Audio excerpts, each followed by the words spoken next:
Hello and welcome back to Getting Technical. I'm Care Director of Training, Tim Bradley. And today what I'm going to walk you guys through is max heart rate.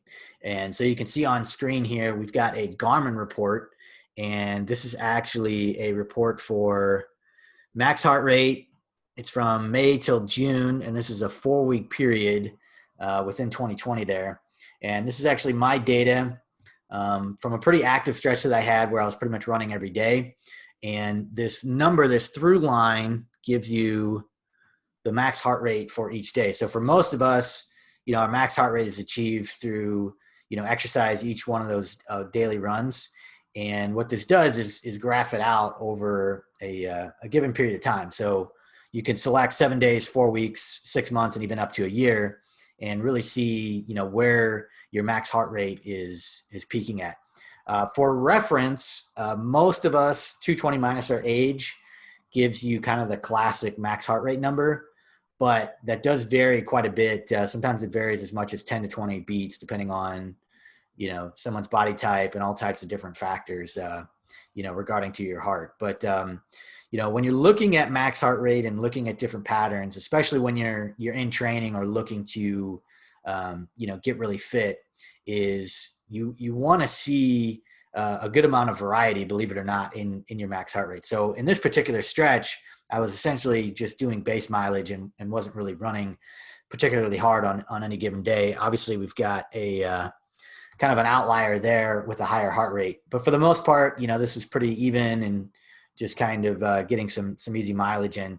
If someone's in a training segment though, where they're kind of doing traditional workouts and they're doing at least one track session a week, maybe they're doing a tempo run and a long run, these max heart rates are going to be, quite a bit different. So, for a given week or 4-week period, you would certainly want to see some higher heart rates where you're maxing out, at different times of, that training segment. And each one of those max heart rates might represent a different workout. It might represent a tune-up race. It might represent a long run that was particularly hard.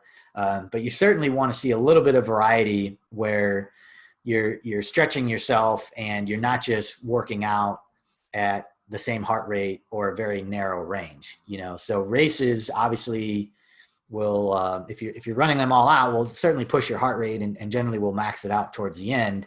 And for this particular pattern, it was relatively even, which might be good for training, but certainly not necessarily that prepared for a race within this segment. And so max heart rate is a really good way to see, how hard you've been working on any particular workout. And it's a really good indicator both of your max speed that you may have achieved in a workout or a race, and maybe how ready you are for a particular race. So, if your training has just been down here and it's just been nice, easy base mileage, that might be good for fitness, but you haven't really tested yourself and you certainly haven't been, anywhere near your max, heart rate. And so, that's a good indication that that race is going to hurt quite a bit if you've been averaging 147 for your max heart rate and then all of a sudden you take it into the 160s, the 170s, the 180s. That's going to be a new feeling if you haven't been training around there. So,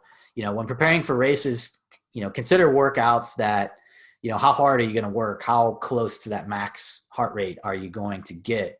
And that can kind of give you an indication of where you're at and maybe how prepared you are for a particular race. So, but again, useful information. It's on Garmin reports under max heart rate there, and, use it to your benefit. So thanks for tuning in. This has been Getting Technical with Coach Tim Bradley.